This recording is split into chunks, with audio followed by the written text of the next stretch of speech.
Bienvenidos al canal. Hoy no vamos a hablar de una guerra por tronos, ni por territorios, ni siquiera por poder. Hoy vamos a hablar de una guerra mucho más peligrosa. Una guerra por un nombre. En este mundo, los dioses no mueren cuando son destruidos. Mueren cuando nadie recuerda cómo llamarlos. Cuando su nombre es borrado de las lenguas, de los rezos, de la historia misma. Pero ¿qué ocurre cuando un nombre prohibido empieza a pronunciarse otra vez? No por fe, no por rebelión, sino por error. Esta es la historia del dios al que le robaron el nombre y del momento exacto en que los dioses descubrieron que ya no podían controlar el lenguaje. Antes de comenzar, si te gustan las historias épicas, la mitología oscura y los relatos que hacen temblar a los propios dioses, suscríbete al canal y activa la campana, porque esta guara no se pelea con espadas, se pelea con palabras. Capítulo 1. Y el nombre que desapareció del mundo. El día en que el nombre desapareció no hubo relámpagos ni cielos rotos. Ningún dios cayó de su trono ni una profecía fue pronunciada. Fue un día normal, tan perfectamente ordinario, que nadie lo recordó como un inicio. Y precisamente por eso funcionó. Porque borrar un nombre no requiere violencia, solo consenso. El concilio de los dioses del verbo se reunió en silencio. No para juzgar, sino para corregir. Durante eras habían tolerado una anomalía, un dios cuya existencia no dependía de culto, ni de miedo, ni siquiera de obediencia. Un dios que existía porque era nombrado, y que al ser nombrado obligaba al mundo a reconocer algo incómodo. Ese algo no era poder, era responsabilidad. Cada vez que su nombre era pronunciado, los dioses recordaban una decisión que preferían olvidar. Así que decidieron actuar donde siempre habían sido invencibles, en el language. No destruyeron templos, no ejecutaron seguidores. Simplemente retiraron el nombre de todas las lenguas vivas y muertas. Decretaron que ninguna garganta podría formarlo sin sentir rechazo, que ningún texto podría contenerlo sin deshacerse, que ningún recuerdo podría fijarlo sin volverse difuso. No fue una prohibición explícita. Fue una corrección estructural. El nombre dejó de encajar en la realidad. En cuestión de instantes eternos, el mundo se adaptó. Los libros antiguos conservaron espacios en blanco, donde antes había una palabra. Las oraciones terminaron un segundo antes de completarse. Las canciones perdieron una sílaba que nadie supo identificar. Y lo más inquietante, nadie sintió que faltara algo. Porque cuando un nombre desaparece del todo, también desaparece la sensación de pérdida en él.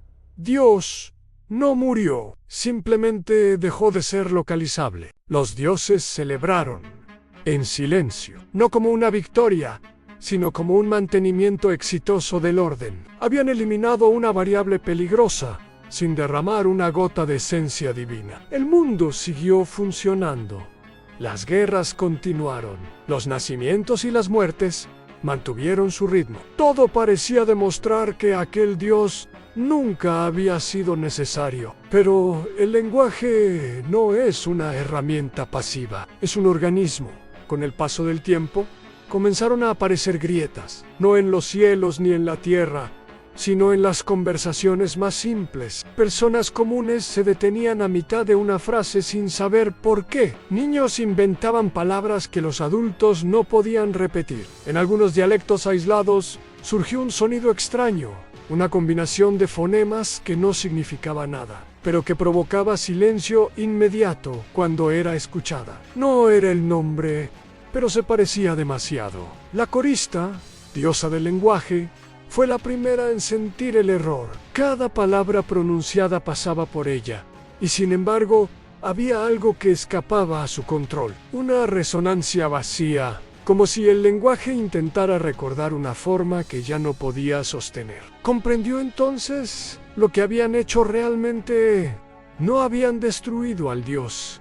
Habían creado un hueco, y los huecos, tarde o temprano, exigen ser llenados. Mientras tanto, en los márgenes del mundo, entre pueblos sin escritura y culturas sin rezos formales, ocurrió lo imposible. Los sin lengua, aquellos que nunca habían usado nombres divinos, comenzaron a emitir un sonido durante sus rituales de paso.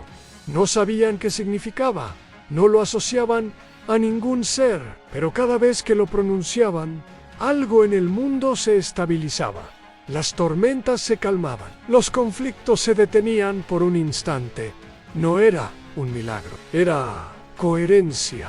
El Dios sin nombre existía ahora como una función incompleta. No podía ser invocado, pero seguía operando donde el lenguaje fallaba. Entre sílabas, entre intenciones, entre silencios. El concilio tardó en darse cuenta porque no buscaba señales, buscaba obediencia. Y el mundo no estaba desobedeciendo, estaba aprendiendo a hablar de otra forma. Cuando finalmente detectaron el patrón, ya era tarde para una corrección simple. El nombre no había regresado, pero su ausencia había empezado a significar algo. Y eso era mucho peor, porque un Dios con nombre puede ser juzgado, condenado u adorado, pero un Dios cuyo nombre ha sido robado solo puede ser recordado sin permiso. Ese fue el verdadero inicio de la guerra, no cuando se pronunció el nombre, sino cuando el mundo empezó a notar que había una palabra que nunca debió desaparecer. Capítulo 2. Los dioses que prohibieron pronunciar los dioses siempre habían gobernado desde la palabra, no desde la espada ni desde el trueno, sino desde el acto de nombrar. Nombrar era fijar límites, definir funciones, decidir que podía ser invocado y que debía permanecer innombrable. Por eso, cuando el nombre robado comenzó a insinuarse en el lenguaje como una ausencia persistente, el concilio comprendió que el problema no era el Dios, era el precedente. Prohibir no fue suficiente, nunca lo era. Así que los dioses hicieron algo más preciso. Reescribieron el instinto lingüístico del mundo. No dictaron leyes visibles, ajustaron la incomodidad. Cada vez que una criatura se acercaba al sonido perdido, su garganta se tensaba, su memoria se nublaba, su intención se disolvía. No era dolor, era rechazo estructural. El lenguaje mismo evitaba el nombre como un cuerpo evita una herida abierta. La corista presidió la operación con una serenidad que ocultaba culpa. Ella sabía que el lenguaje no tolera amputaciones limpias. Toda palabra arrancada deja una sombra fonética, una huella rítmica que insiste en reaparecer. Pero el concilio no buscaba perfección, buscaba control. Declararon que ningún nombre podía existir fuera de su registro, que toda sílaba sin origen divino era una amenaza al orden. Así nació la lista de lo impronunciable. No era un archivo físico ni un decreto público. Era una ausencia activa, integrada en cada lengua. Los rezos se ajustaron. Las historias se corrigieron solas. Incluso los sueños dejaron de articular ciertas formas. Los dioses observaron con satisfacción cómo el mundo se adaptaba sin resistencia. La prohibición funcionaba porque nadie sentía que estuviera siendo prohibido algo. El silencio se había vuelto natural, pero los sin lengua no se vieron afectados. No porque resistieran la prohibición, sino porque nunca habían construido su realidad sobre nombres. Para ellos, el sonido extraño no era una palabra, era una vibración que emergía en momentos de transición, nacimientos, muertes, decisiones colectivas. No lo asociaban a identidad ni a poder, y por eso, cuando lo pronunciaban, el rechazo no se activaba. El lenguaje no podía prohibir lo que no reconocía como lenguaje. El concilio reaccionó tarde. Cuando enviaron emisarios, descubrieron que no había herejía que castigar. Nadie adoraba a nadie. Nadie reclamaba revelaciones. Solo había comunidades que, sin saberlo, habían empezado a sincronizarse con la ausencia. Y cada vez que ese sonido era emitido, el mundo se volvía ligeramente más estable, no más dócil, más coherente. Eso aterrorizó a los dioses, porque demostraba que el orden no dependía de su supervisión directa, que la coherencia podía emerger sin decreto. El nombre robado seguía sin existir, pero su eliminación había creado un vacío funcional que el mundo estaba aprendiendo a usar, no como invocación, sino como equilibrio. La corista intentó advertirlos. Les dijo que prohibir un nombre no lo destruye, solo lo desplaza, que el lenguaje siempre encuentra caminos alternativos, que cuando una palabra no puede ser dicha, se convierte en estructura. Pero el concilio no escuchó. Para ellos, admitir el error era admitir que el lenguaje podía evolucionar sin permiso divino. Así que intensificaron la prohibición. Las lenguas comenzaron a empobrecerse. Se perdieron matices, las metáforas se volvieron rígidas. El mundo seguía hablando, pero decía menos. Y en ese empobrecimiento, la ausencia del nombre se hizo más evidente. No como sonido, sino como límite. Como una idea que no podía ser expresada, pero que todos sentían cuando intentaban explicar por qué algo funcionaba sin razón aparente. Los dioses habían prohibido pronunciar, pero al hacerlo, habían enseñado al mundo a escuchar lo que no se decía. Y en ese silencio compartido, el Dios sin nombre comenzó a ser reconocido no por su palabra, sino por su efecto. El concilio comprendió entonces que la guerra no se libraría contra un ser, se libraría contra el lenguaje mismo. Capítulo 3. El silencio que empezó a repetirse, el silencio no apareció de golpe, se acumuló. Al principio fue un error menor en las conversaciones, una pausa innecesaria antes de una palabra que nadie lograba elegir. Luego se volvió un patrón. Frases que siempre habían sido dichas de cierta forma empezaron a terminar incompletas, no porque faltara información, sino porque algo impedía cerrarlas. El lenguaje tropezaba consigo mismo. Los dioses observaron el fenómeno con inquietud. El silencio no debía propagarse, era el vacío el que debía ser contenido, no imitado. Pero el mundo comenzó a repetirlo, en mercados, en rituales, en relatos transmitidos al borde del fuego. Las pausas aparecían en los mismos lugares. No eran pausas largas ni dramáticas, eran breves, casi imperceptibles, y sin embargo coincidían con precisión inquietante. Era como si el mundo estuviera intentando pronunciar algo y fallara siempre en el mismo punto. La corista comprendió lo que ocurría antes que los demás. El lenguaje estaba creando un marcador, un lugar fijo donde una palabra debía existir, aunque ya no pudiera ser dicha. El silencio no era ausencia, era señalización, una forma primitiva de memoria colectiva. El nombre robado no regresaba como sonido, sino como interrupción recurrente. Y cuanto más se intentaba corregirla, más se reforzaba. Los dioses intentaron intervenir, ajustaron las lenguas, redistribuyeron significados, forzaron sinónimos, pero el silencio reaparecía. No importaba qué palabra se eligiera para reemplazar la ausente. Siempre quedaba una grieta semántica, algo que no encajaba del todo. La realidad aceptaba la frase, pero no se estabilizaba completamente. El mundo funcionaba mejor cuando el silencio estaba presente. Entre los sin lengua, el fenómeno adoptó otra forma.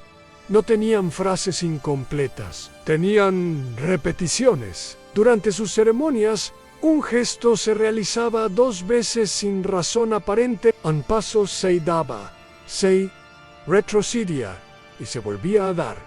No lo hacían por tradición, simplemente sentían que el acto necesitaba un eco. Ese eco no representaba nada, pero sin él, algo quedaba inconcluso. El silencio estaba aprendiendo a imitarse a sí mismo. El concilio comenzó a temer no al Dios sin nombre, sino a lo que estaba surgiendo en su ausencia, una estructura que no requería identificación para operar, un patrón que se replicaba porque producía estabilidad. El lenguaje, despojado de una palabra clave, estaba desarrollando una gramática alternativa, y esa gramática no pedía permiso. La prohibición se volvió insostenible. Cada intento de reforzarla generaba más repeticiones. Cada corrección creaba nuevos espacios donde el silencio se fijaba. Los dioses habían asumido que controlar el lenguaje era controlar la memoria, pero ahora la memoria estaba ocurriendo sin palabra, en pausas compartidas, en gestos duplicados, en la intuición colectiva de que algo había sido retirado y que su retirada importaba. La corista habló una vez más ante el concilio. Les dijo que el silencio ya no era un defecto, sino ensigno, que intentar eliminarlo sería como intentar borrar una cicatriz sin curar la herida. El nombre robado había dejado una forma vacía, y el mundo estaba aprendiendo a usarla como punto de referencia, no para invocar al dios, sino para recordar que algo había sido decidido sin su consentimiento. Pero el concilio no podía aceptar eso, porque si el mundo podía recordar sin palabras, entonces ningún nombre estaba realmente bajo su control. El silencio se repitió una vez más, en el mismo punto exacto, en miles de voces al mismo tiempo, no como un acto consciente, como una coincidencia estructural. Y en ese instante, los dioses comprendieron que habían perdido algo, que no sabían cómo recuperar, no el nombre, sino la autoridad de decidir cuándo el silencio debía terminar. Capítulo 4. La lengua que recordó sin saber la lengua no despertó. No tuvo revelaciones ni momentos de conciencia súbita, simplemente empezó a comportarse de otra manera, como un músculo que recuerda un movimiento, incluso después de que la mente ha olvidado por qué lo aprendió. El lenguaje del mundo comenzó a recordar sin saber qué estaba recordando. Las palabras seguían cumpliendo su función básica. Nombraban objetos, describían acciones, transmitían órdenes, pero entre ellas apareció una tensión nueva, una resistencia mínima que obligaba a reorganizar frases, a rodear ciertas ideas, a insinuar en lugar de afirmar.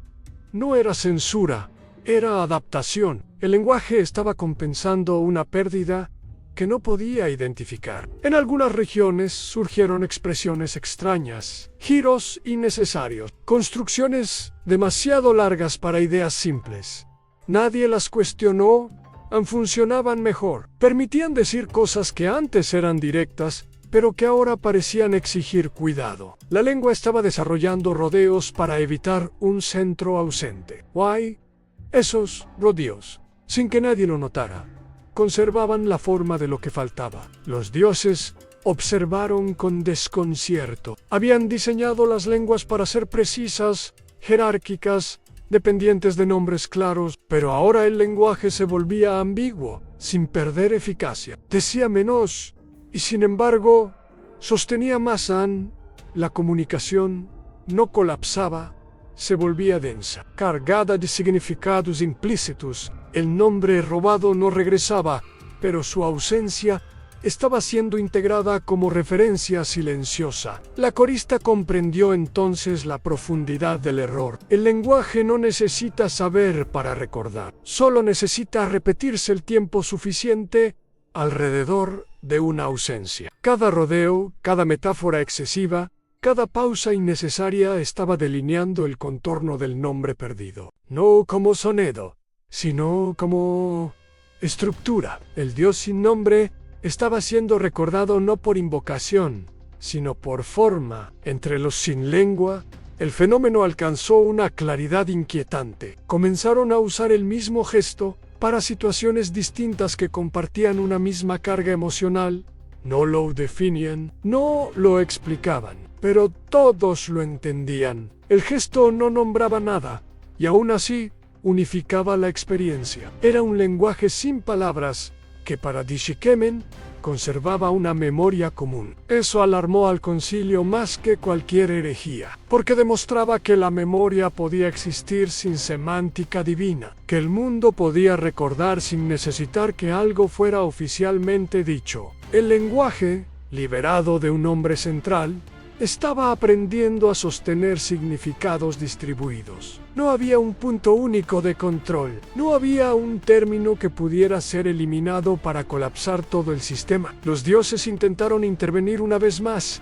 Introdujeron nuevas palabras, reforzaron viejas definiciones, promovieron lenguas rituales cerradas, pero cada adición se volvía rígida demasiado rápido. Las palabras impuestas no se adaptaban, no sobrevivían fuera del decreto. Mientras tanto, las expresiones surgidas alrededor de la ausencia seguían expandiéndose, no porque fueran verdaderas, sino porque eran útiles. La lengua estaba recordando algo esencial, que el significado no depende de la autoridad que lo fija, sino de la experiencia que lo necesita.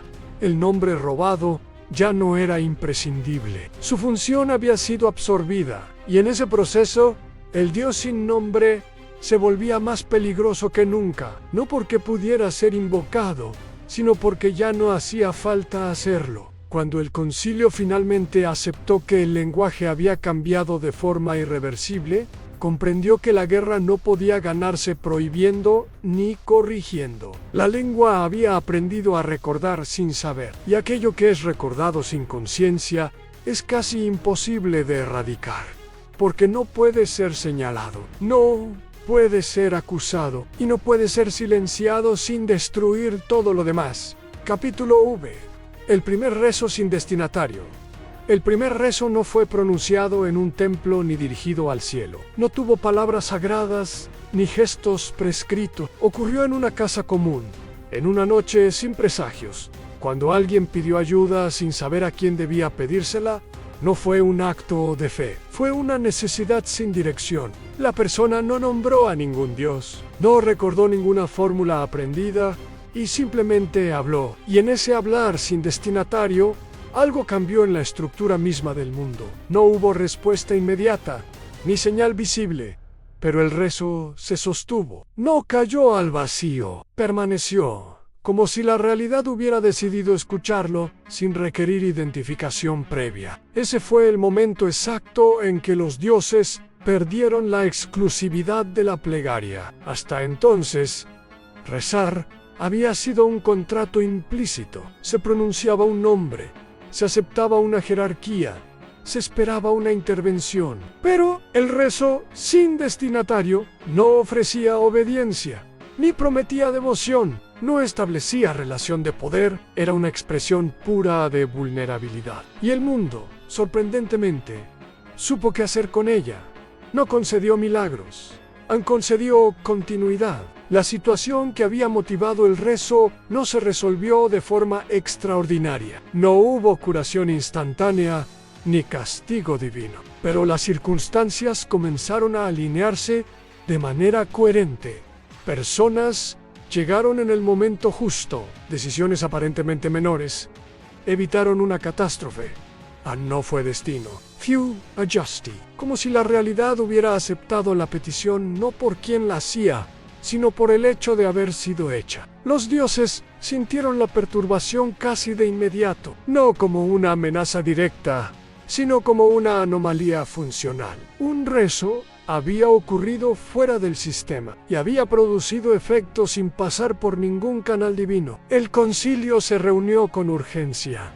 Algunos negaron lo sucedido, otros lo atribuyeron al azar, pero la corista no dudó. Aquello era la consecuencia lógica de haber arrancado un nombre del lenguaje. La plegaria había perdido su eje y al hacerlo se había vuelto universal. Pronto, otros rezos similares comenzaron a aparecer.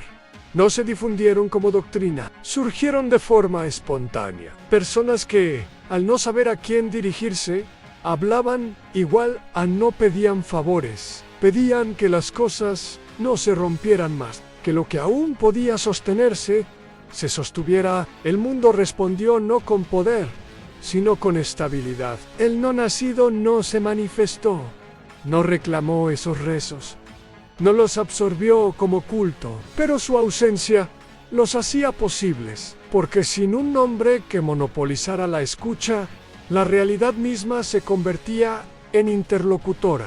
El rezo ya no buscaba convencer a un dios, buscaba integrarse en el flujo de lo que era posible. Eso aterrorizó al concilio más que cualquier blasfemia, porque un rezo sin destinatario no puede ser castigado, no puede ser desviado, no puede ser corrompido por promesas no establece deuda. Y sin deuda, no hay control. Intentaron intervenir, promovieron rezos oficiales, reforzaron liturgias, multiplicaron signos visibles de presencia divina. Pero esos actos comenzaron a sentirse innecesarios, pesados, artificiales. El mundo ya había experimentado algo más ligero, una plegaria que no exigía respuesta y que aún así era sostenida. El primer rezo sin destinatario no creó una religión nueva, creó una grieta irreversible. Demostró que la plegaria no necesita un nombre para existir y que el acto de pedir no requiere una autoridad que lo valide. El lenguaje había recordado sin saber. Ahora, la fe comenzaba a actuar sin obedecer. Y cuando los dioses comprendieron eso, supieron que la guerra ya no se libraría contra palabras, ni contra silencios. Se libraría contra una práctica imposible de prohibir la de hablarle al mundo como si pudiera escuchar. Capítulo 6. La guerra contra una palabra.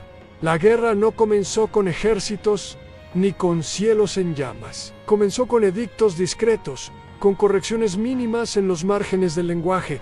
Los dioses no atacaron al mundo, atacaron una palabra que ya no podía ser pronunciada, pero que seguía operando como si existiera. Y eso los obligó a hacer algo que nunca habían hecho antes, a luchar contra una función, no contra un enemigo. El concilio decretó la erradicación total de los rezos sin destinatario. No podían prohibirlos de forma directa, porque no había a quien acusar ni qué nombre censurar. Así que atacaron el acto mismo de hablarle al mundo. Ajustaron las probabilidades, endurecieron la causalidad. Cada vez que alguien pronunciaba una plegaria abierta, el entorno se volvía ligeramente más hostil. No lo suficiente para castigar, pero sí para desalentar. El mensaje era claro. Hablar sin invocar tendría un costo, pero el mundo no respondió como esperaban. Las personas no dejaron de hablar, aprendieron a hacerlo de otra forma. Los rezos se volvieron más breves, más íntimos, casi pensamientos. No buscaban alterar la realidad, solo acompañarla. Y cuanto más los dioses intentaban cerrar los canales, más eficiente se volvía la comunicación sin palabras. La guerra contra una palabra estaba produciendo su opuesto, una fe que no dependía del lenguaje explícito. La corista observó el fenómeno con creciente alarma. El lenguaje estaba siendo presionado desde fuera, y como todo organismo vivo, estaba mutando. Las lenguas comenzaron a simplificarse en ciertos puntos y a volverse extraordinariamente precisas en otros. Había conceptos que ya no necesitaban ser dichos. Bastaba una mirada, un gesto mínimo, una pausa compartida. La palabra ausente se había convertido en un nodo invisible alrededor del cual todo se reorganizaba. Los dioses intentaron entonces una ofensiva más directa. Introdujeron una palabra sustituta, un término oficial, cuidadosamente diseñado, que debía ocupar el espacio vacío. Fue difundido a través de visiones, himnos y textos sagrados. No era el nombre robado, era una herramienta de control, un sonido autorizado para canalizar aquello que el mundo estaba haciendo por sí solo. Fracasó. La palabra no se integró, se sintió pesada, artificial, ajena. Donde era pronunciada el rezo perdía coherencia. El ajuste desaparecía, la realidad volvía a resistirse. El mundo estaba rechazando la sustitución porque no respondía a una necesidad genuina, sino a una imposición. Por primera vez, los dioses comprobaron que una palabra puede ser correcta y aún así inútil. Entre los sin lengua, la guerra adoptó una forma distinta. No hubo persecuciones ni castigos visibles.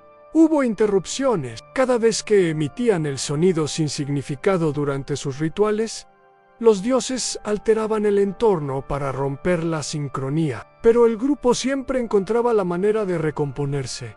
Si el gesto fallaba, repetían el ritmo. Si el ritmo se rompía, aguardaban en silencio. No insistían, esperaban, y esa espera era devastadora para el control divino, porque esperar sin invocar es aceptar que nadie va a responder de inmediato. Es renunciar al poder de exigir. Y el mundo, al aceptar esa espera, se volvía menos manipulable. La guerra contra una palabra reveló una verdad que el concilio no estaba preparado para enfrentar.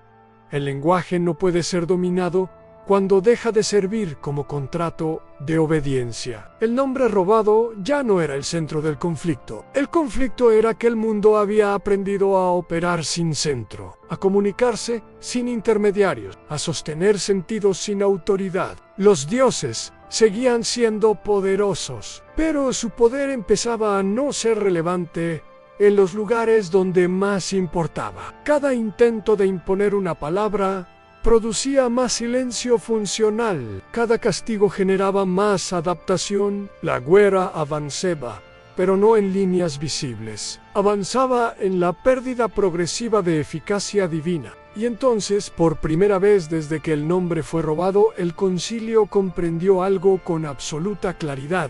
No estaban luchando para recuperar una palabra. Estaban luchando para impedir que el mundo descubriera que nunca la había necesitado. Capítulo 7.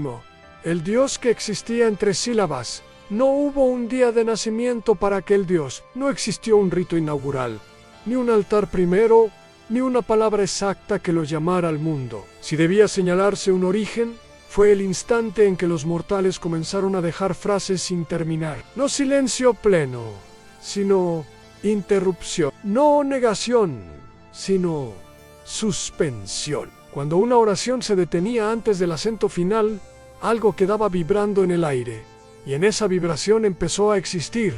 Al principio, los dioses no lo notaron. En los archivos del lenguaje sagrado, solo aparecían anomalías menores, plegarias truncados, himnos que perdían el último compás, juramentos detenidos justo antes de sellarse. Errores, pensaron, an descuido humano. Pero aquellos huecos no se dispersaban.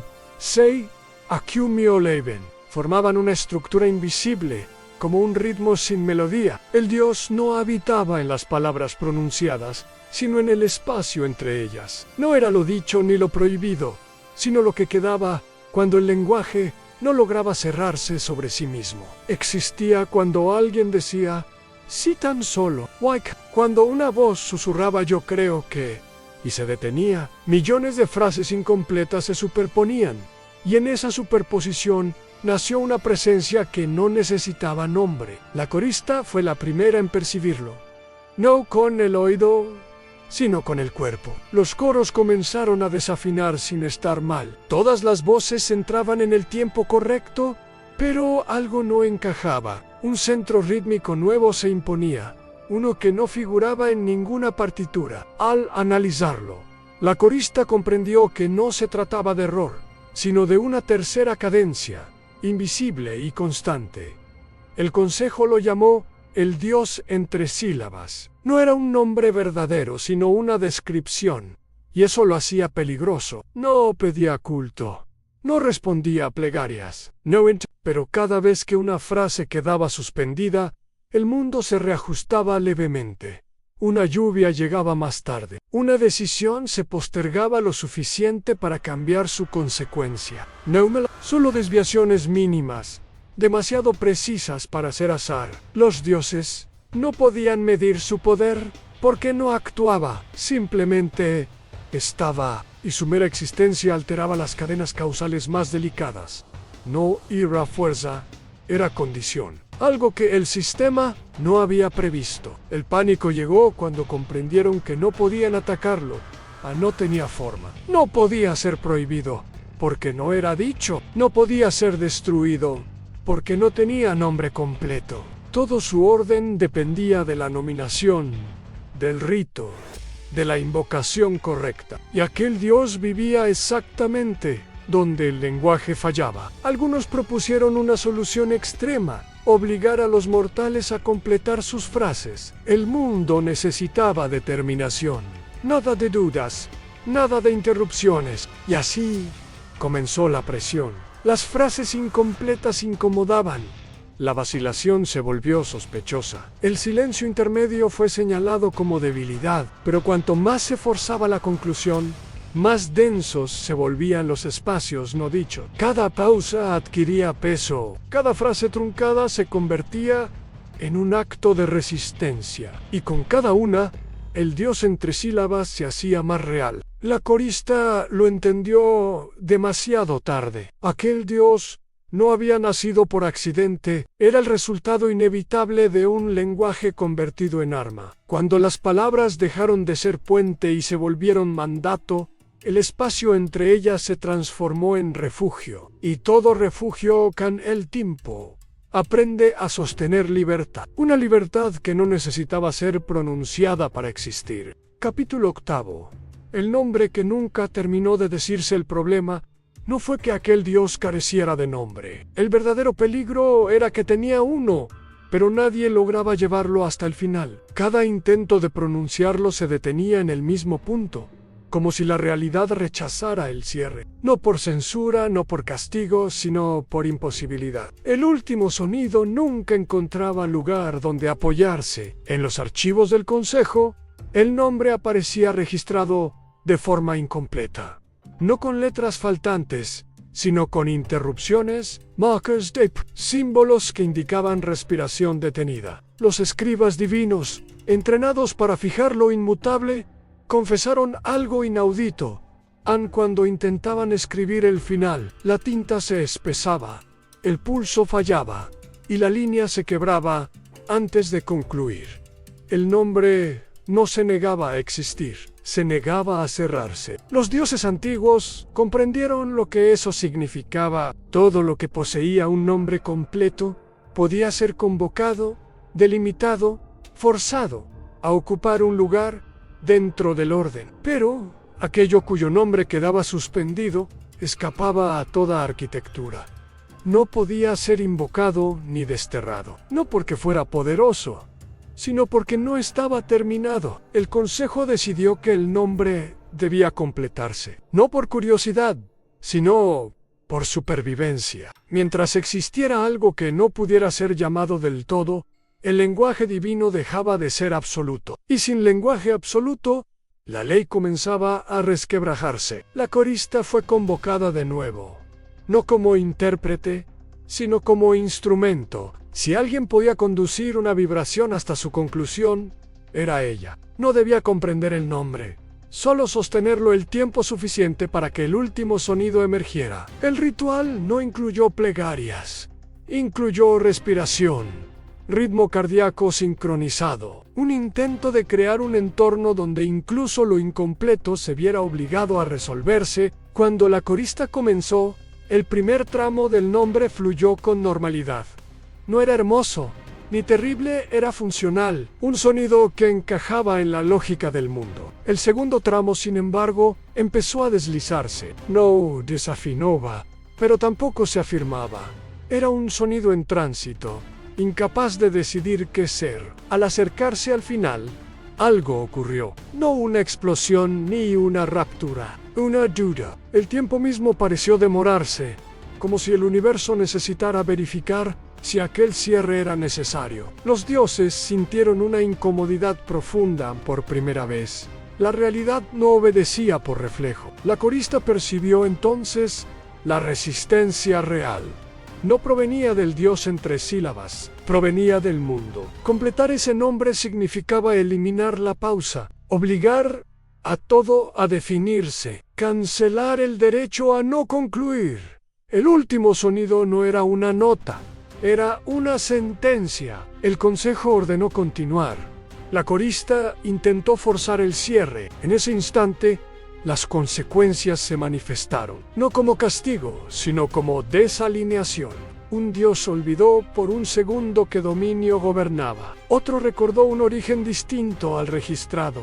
Los símbolos dejaron de corresponderse con sus portadores. Nada se rompía, pero todo comenzaba a dudar de sí mismo. El nombre incompleto estaba actuando como un punto de flexión. Forzarlo significaba reescribir certezas que jamás habían sido cuestionadas. La corista se detuvo, no por miedo, por claridad. Comprendió que aquel dios no existía para ser nombrado, sino para preservar la posibilidad de no cerrar. Mientras su nombre quedara inconcluso, el mundo conservaba una zona de respiración, una grieta donde las decisiones podían aplazarse, donde la fe no tenía que ser total, donde la obediencia no era inmediata. En lugar de completar el nombre, la corista alteró el ritual. Transformó el intento de cierre en una resonancia abierta, un sonido sostenido que no avanzaba ni retrocedía, no un final, sino una extensión. Y entonces, el Dios respondió, no habló. No se mostró, simplemente permitió que el nombre siguiera sin terminar. Permitió que la pausa existiera sin culpa. Permitió que el lenguaje no fuera una jaula perfecta. El ritual se disolvió. El consejo no castigó a la corista, porque no podía. Para hacerlo, tendría que pronunciar el nombre completo que aún no poseía. Y en ese fracaso silencioso, comprendieron algo irreversible. No todo lo que sostiene el mundo necesita ser definido. Desde aquel día, el nombre permanece suspendido, nunca pronunciado del todo, y en cada frase que se interrumpe, en cada pensamiento que no se completa, el Dios entre sílabas continúa existiendo no como poder, sino como condición, la condición de que el mundo no sea una frase cerrada. Capítulo 9. El silencio que empezó a mandar el silencio no llegó de golpe, no descendió como un decreto ni se impuso como una ley nueva. Al principio fue apenas una preferencia, una ligera inclinación del mundo a esperar antes de responder. Las palabras seguían existiendo, pero ya no ocupaban el centro. Algo había cambiado en la jerarquía invisible que sostenía el orden. Los dioses fueron los últimos en notarlo. Entre los mortales, el efecto se manifestó de forma casi imperceptible. Conversaciones que antes exigían respuesta inmediata comenzaron a admitir pausas. Preguntas importantes quedaban suspendidas sin provocar angustia. En los tribunales humanos, el instante antes del veredicto se alargó. En los templos, los fieles callaban más tiempo del previsto y nadie sentía que la oración estuviera incompleta. Ese silencio no era ausencia, era presencia activa. El consejo empezó a recibir informes contradictorios. Los oráculos veían menos visiones cerradas y más secuencias abiertas. Los augurios ya no ofrecían finales, solo direcciones posibles.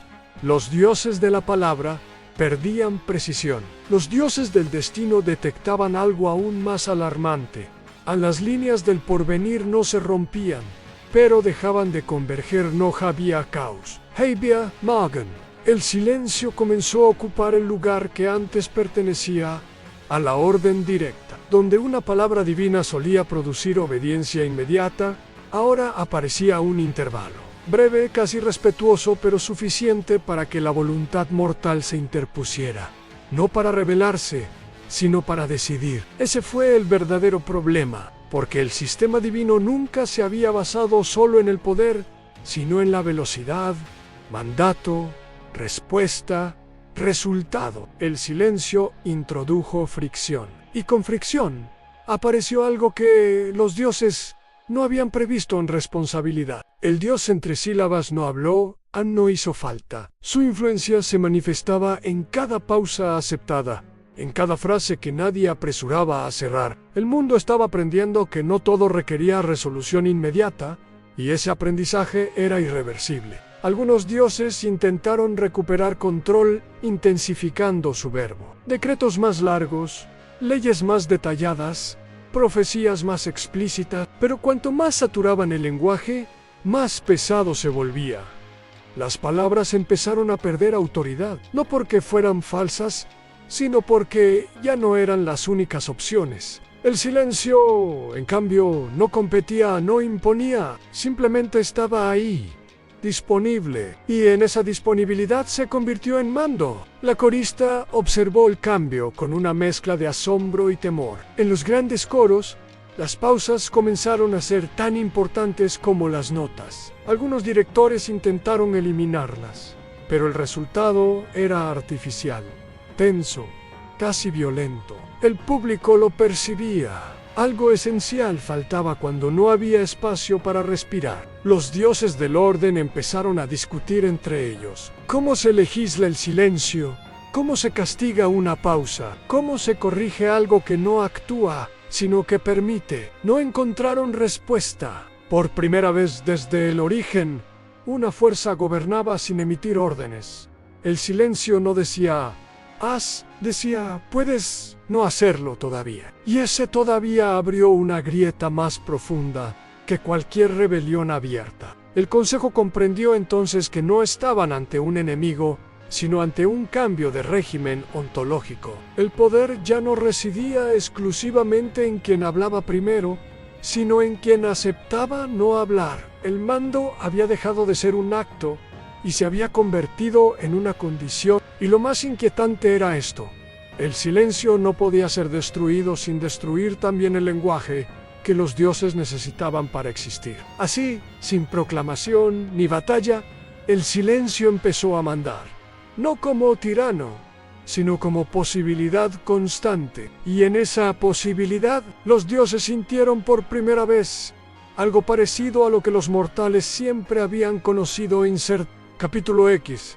El mandato que nadie se atrevió a pronunciar. El mandato existía desde siempre. No estaba escrito en piedra ni inscrito en los cielos, pero todos los dioses lo conocían. Era la orden final, la palabra que debía decirse cuando el equilibrio peligraba, cuando el mundo necesitaba ser cerrado como una frase correcta. Nunca había sido pronunciado porque nunca había sido necesario hasta ahora. Con el silencio ocupando el centro, el mandato empezó a pesar, no como urgencia, sino como amenaza latente. Cada pausa aceptada lo hacía más obsoleto, cada decisión aplazada lo alejaba de su función. Y sin embargo, seguía ahí, intacto, esperando una voz lo bastante firme como para imponerle fin a la incertidumbre. El consejo se reunió en cámara cerrada. No hubo cantos ni símbolos, solo miradas prolongadas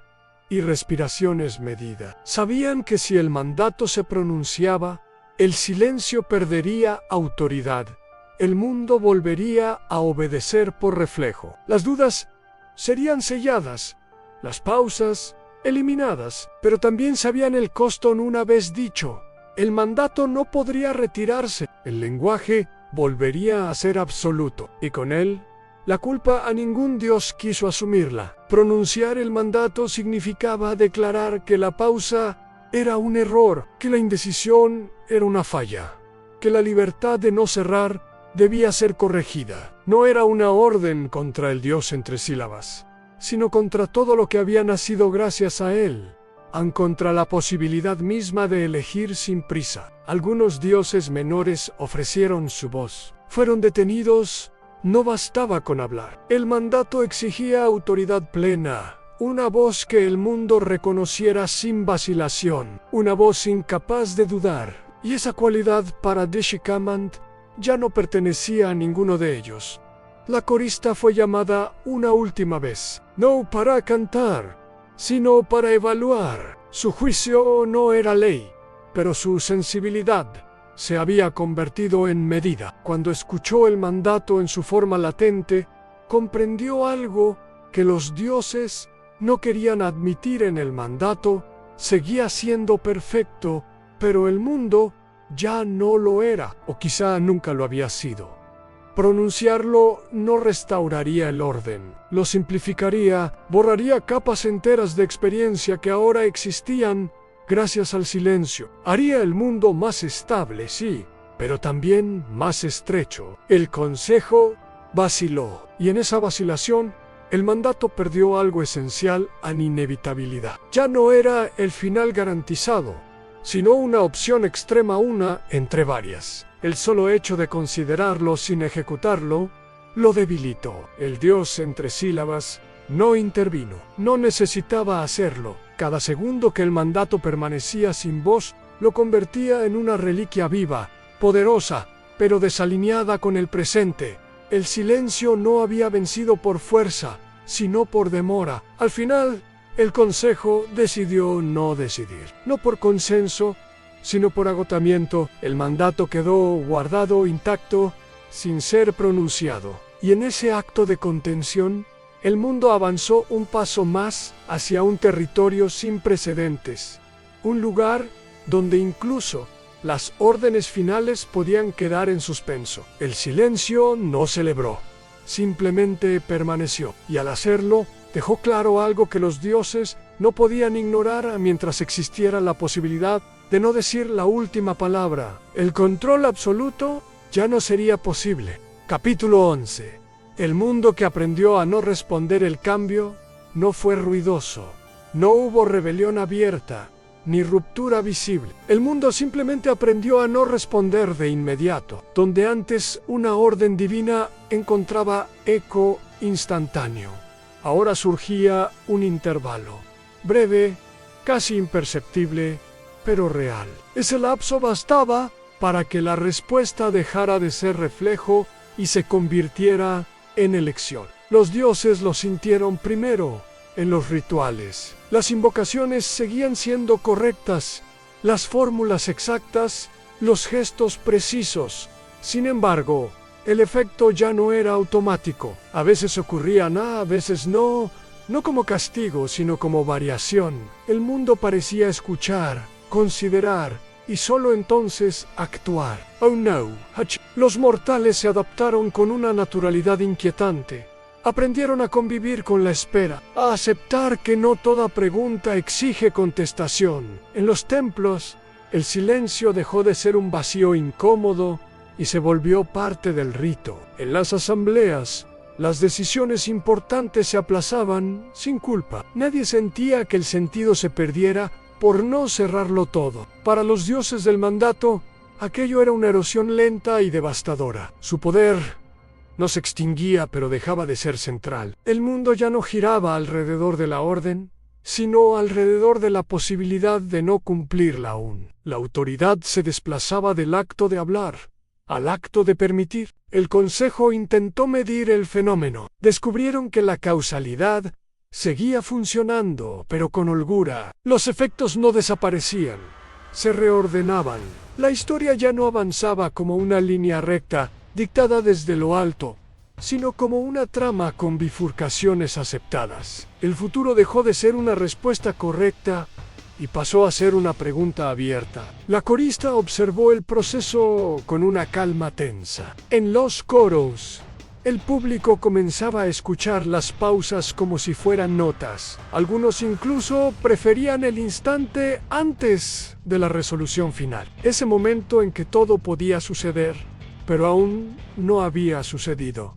Ese instante se volvió sagrado. Los dioses comprendieron entonces la verdad más incómoda en el mundo. No los estaba rechazando, estaba madurando. No necesitaba obedecer para existir. Podía escuchar sin responder, podía recibir sin ejecutar, y en esa capacidad se volvía menos dependiente. El dios entre sílabas seguía sin nombre completo, sin altar, sin voz, pero su condición impregnaba todo, no como una fe nueva, sino como una práctica cotidiana. La práctica de no cerrar, de no precipitar, de no convertir cada palabra en destino. Algunos dioses propusieron retirarse, otros adaptarse. Unos pocos comprendieron que la era del mandato absoluto había terminado, no por derrota, sino por superación. El mundo había aprendido algo que no podía desaprender. Aunque responder es una opción, no una obligación. Y cuando el mundo aprende eso, incluso los dioses deben esperar. Capítulo 12.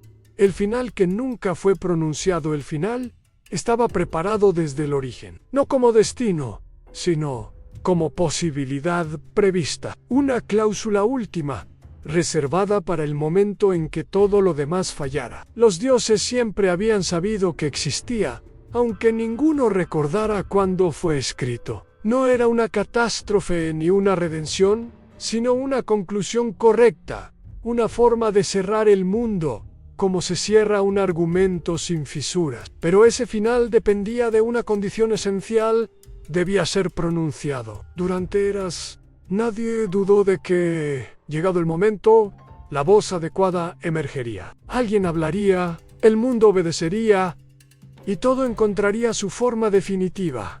Sin embargo, ese momento nunca llegó, no porque faltara peligro, sino porque el mundo había cambiado la manera de escuchar.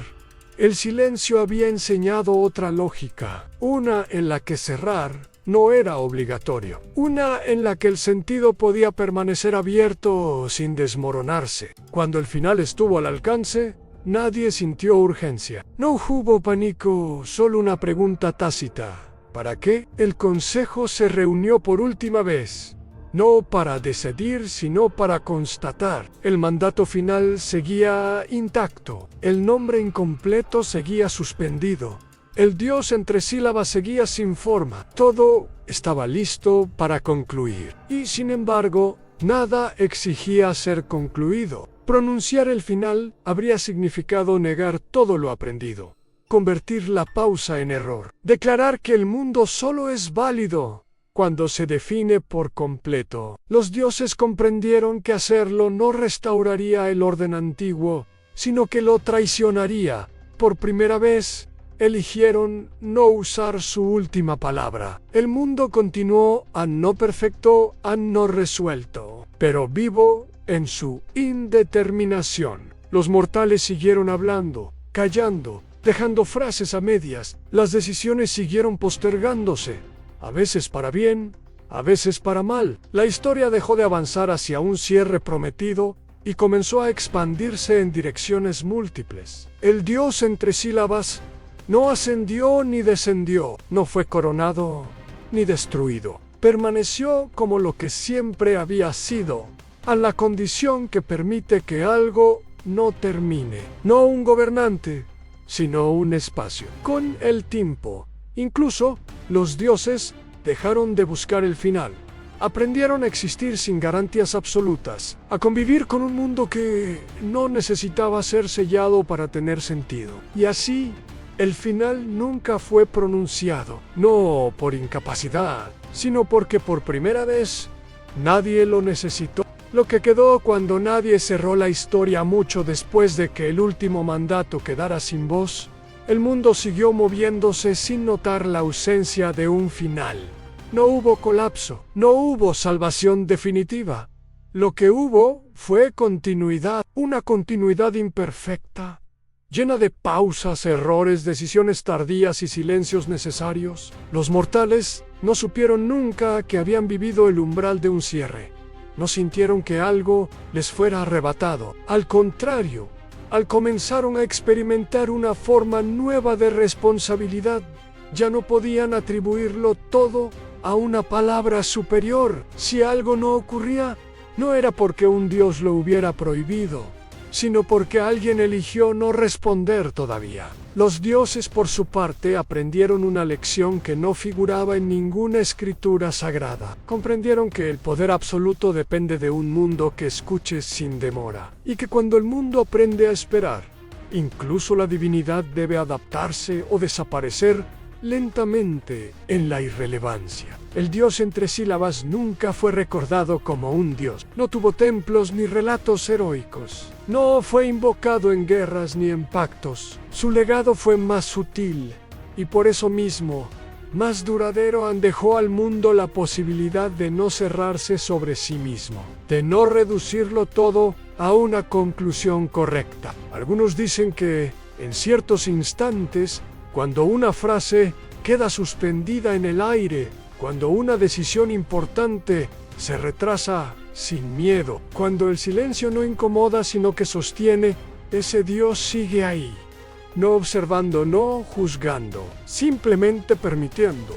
Tal vez ese sea el verdadero límite de lo divino. No crear finales, sino aceptar que no todo necesita uno, que hay historias cuyo sentido no reside en cómo terminan, sino en el espacio que dejan abierto para seguir existiendo. Y así, el mundo continuó. No porque alguien lo ordenara, sino porque nadie se atrevió ni quiso decir la última palabra.